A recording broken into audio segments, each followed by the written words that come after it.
Imagine a child receiving their first smartphone. I can only imagine him ripping off the wrapping paper faster than you could even capture on camera. He pulls it out and reads the owner manual because he doesn't know how to simply turn it on, right? No, that's not reality. He turns it on and in moments he's maximizing its potential. He already has an understanding of its capabilities by his prior interaction and experiences with a device of similar kind. Before you know it, he is teaching you how to do more with your iPhone than you even knew existed.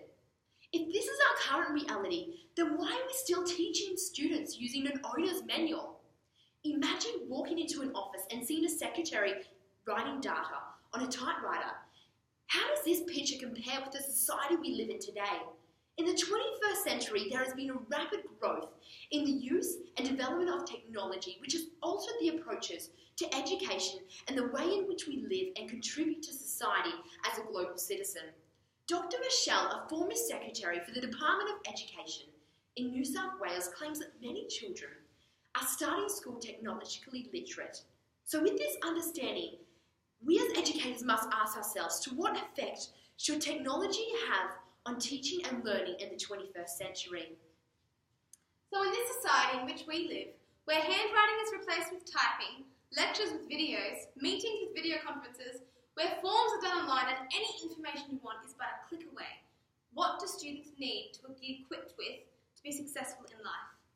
The Australian curriculum has 7 general capabilities, which, despite the rapid changing of how we live, they say are the capabilities that will equip students for life.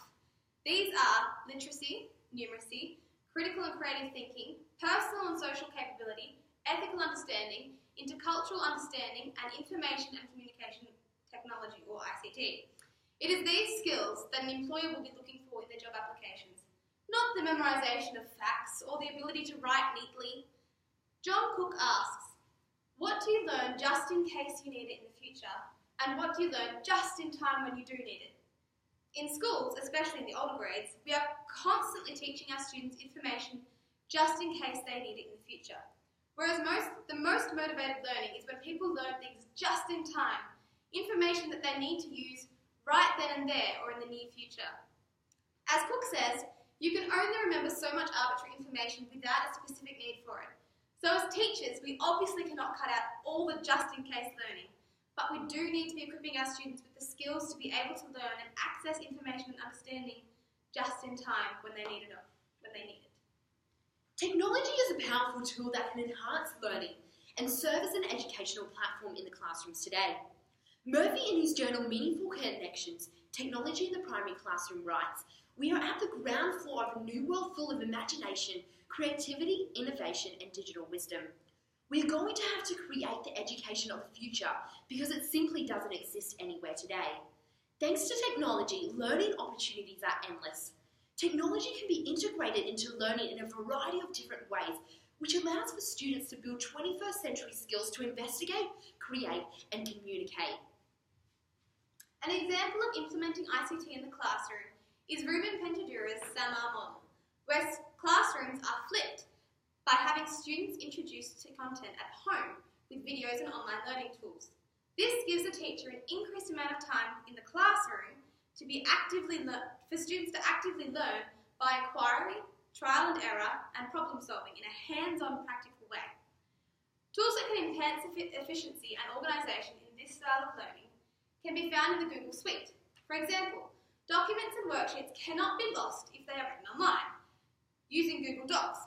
Also, teachers can have direct feedback of their students' results in quizzes or surveys using Google Forms. And group tasks no longer need to be done in the class, but can be completed at home using video conferences and group chats. A big part of equipping students to be successful in life is teaching them to be able to find information themselves and grow understanding skills independently.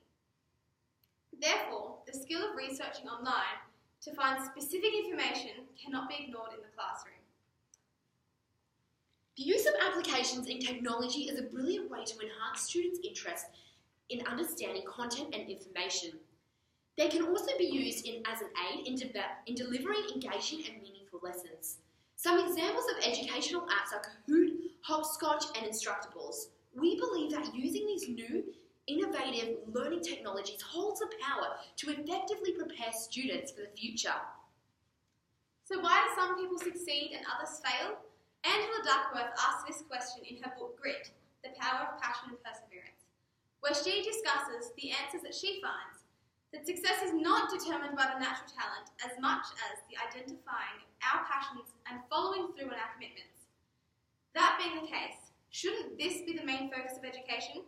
That we foster the passions of the next generation, teaching them the ability to identify what they are passionate about and persistent enough to commit to it and follow through to success, providing them with the capabilities and skills to keep up with this ever-developing technological age and to face the challenges that might otherwise hinder them. The question is, are you willing to adapt and incorporate these concepts and ideas into your classroom and therefore influence the next generation for success?